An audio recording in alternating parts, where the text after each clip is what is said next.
Kanto-kanto yan eh, mula sa kanto dito hanggang dun sa may kanto dun sa may Ortigas Avenue.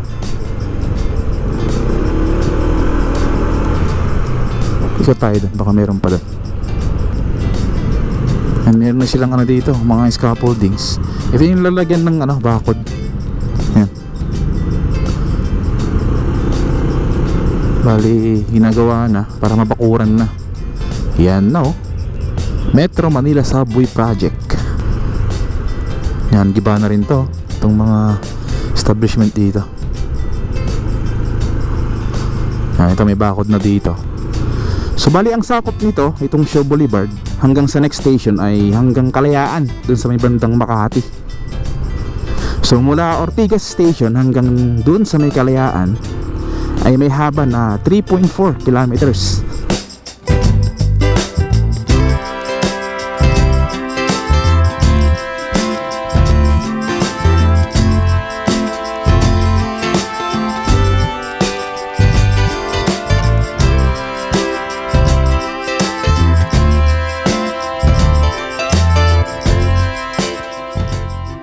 Good morning guys. So bali ngayong araw ay mag-update tayo dito sa may Metro Manila Subway, yung contract package 104, yung Ortigas saka Shaw Station.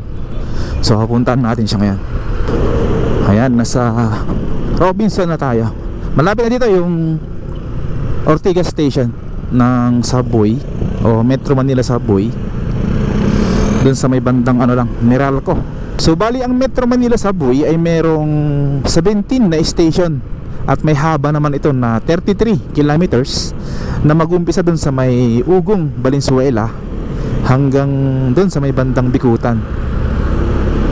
So mahaba-haba yung proyekto na yan, na sana ay matapos agad para magamit na ng ating mga kababayan. Yan, dyan banda sa harapan natin ilalagay yung station ng Ortigas. Dito yung Meralco na office nila, ito. And then dyan banda yung station. So ang gagawin natin ngayon ay ikutan natin dyan sa may bandang Metro Walk, kung meron dyan mga pagbabago na o mga ongoing construction para sa gagawin nilang station dyan. Alright, let's go. So ikot tayo dun sa may bandang ano, flyover. So baltin na natin kung may mga pagbabago na doon. Uy, parang meron ng ano dito oh. Oo nga, hinarangan na yan, may bakod na siya. So tingnan natin. So malamang yun na yung ano, gagawin nilang station dyan. Oo nga, meron na nakalagay yung Commission on Audit o COA. Ayos. So bali umpisa na para dyan sa may bandang kaliwa natin, sa Ortigas Station. Kanto-kanto yan eh, mula sa kanto dito hanggang dun sa may kanto dun sa may Ortigas Avenue. Ikot tayo dun, baka meron pa dun. And meron na silang ano dito, mga scaffoldings. Ito yung lalagyan ng ano, bakod. Yan. Bali, ginagawa na para mabakuran na. Yan na oh, Metro Manila Subway Project. 2 underground station, yung Shaw saka ito Ortigas. So merong haba nito na 3.4 kilometers. So tama ngayon nabasa natin. So bali yung completion date niya ay 2028. So merong pang 5 years. So ayos to. Good thing ay gumagalaw na dito sa parte ng Ortigas Station. Yan, yung ibang mga establishment dito ay ginigiba na sa loob, sarado na. Yan, pero may mga guard pa rin dito. Yan, giba na rin to, itong mga establishment dito. Yan, ito may bakod na dito. Hanggang doon na yun yata sa may gitna, sa may police station. Gilid lang tayo dito.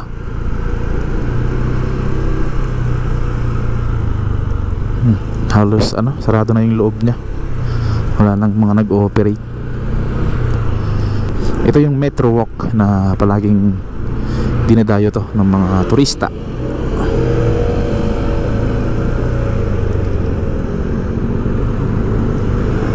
Ito yung overpass naman dito.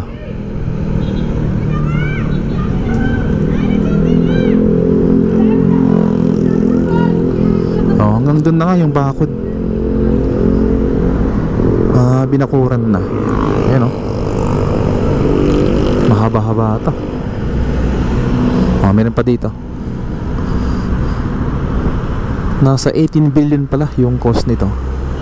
Itong contract package 104. Ayan. 2 underground station, Ortigas and Shaw Boulevard. Yan, source of fund, Japan International Cooperation Agency o JICA. So JICA ang pumondo nito. Ito naman. Hanggang dito yun, sa may kanto na. Mahaba na rin pala ito. Hanggang dito na yun, sa may ano. Yan, malapit sa Ortigas Avenue. Wala nang bakod dito.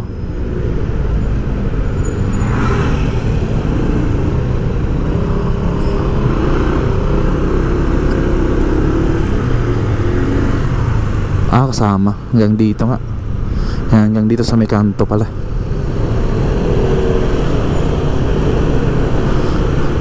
Ikot tayo. Yan, abot dito yun, sa may ano to, floor center. Hanggang dito yan, abot.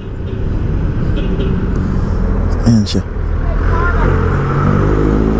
Yan yung loob niya. Tapos ito yung billboard, yung LED. Puntahan naman natin yung Shaw Boulevard Station. Kaya natin dun kung kumusta na. Parang marami-rami na rin dun yung mga nagagawa nila. So yan, ito yung Ortigas Station. Yan, may bakod na yan So last update natin dito ay wala pang bakod dyan. Mga markings pa lang. So ayan, puntahan naman natin yung Shaw Boulevard Station.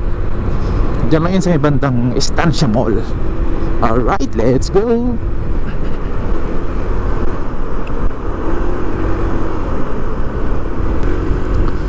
Ayan, sana wala na yung rough road dyan sa unahan.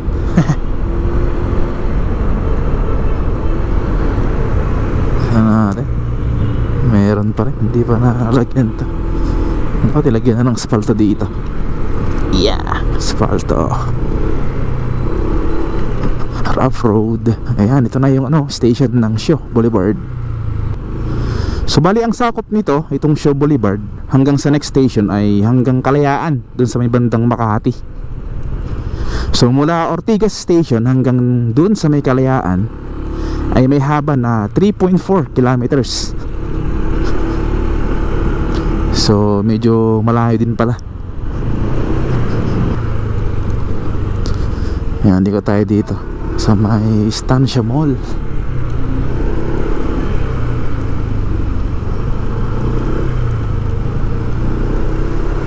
Yan, back to normal na dito. Yan, sakop pa rin niya dyan sa may gitna ng Estancia.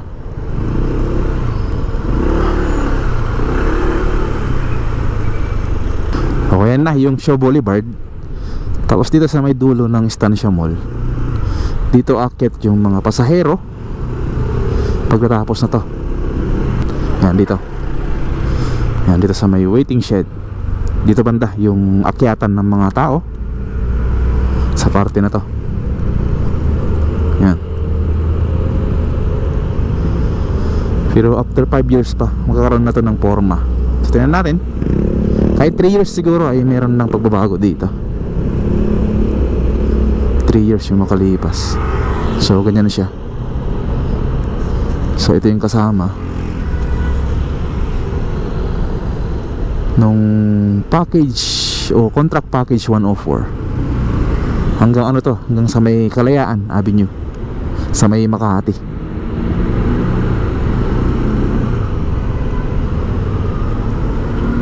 Sinarado tong kalsada dito para mabigyan daan yung pag-construct ng station. Ayan siya. Uy, may mga crane na dun may pagbabago na dito. So palipad tayo ng drone para makita nyo. Let's go.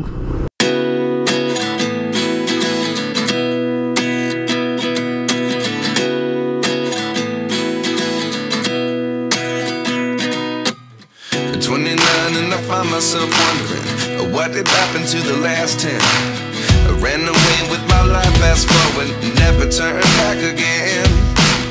It's kind of funny that the more we pass time, the more we need to set the rewind. And 19 was the year I had to leave you, but now I'm seeing all the signs. Is this really happening? I can't believe it's true. I'm just as surprised as you. Is this really happening? I can't be too sure, but one day I'll be yours again.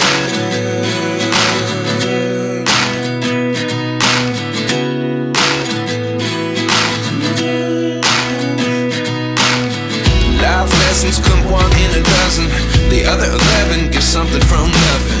I sit here looking for an answer. Maybe the biggest question was in the last chapter. You gave me the soul I have today. Without you I never could have moved away.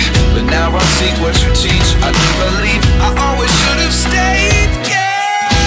Is this really happening? I can't believe it's true. I'm just as surprised as you.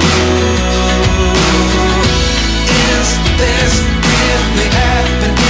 I can't be too sure, but one day I'll be yours again. One day I'll be yours.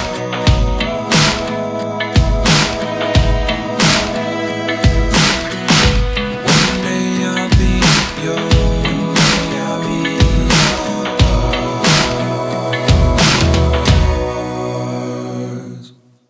Life lessons come one in a dozen, the other 11 get something from nothing. Life lessons come one in a dozen, the other 11 get something from nothing. Life lessons come one in a dozen, the other 11 get something from nothing. Life changes just open the door. One thing's certain, I'll always be yours.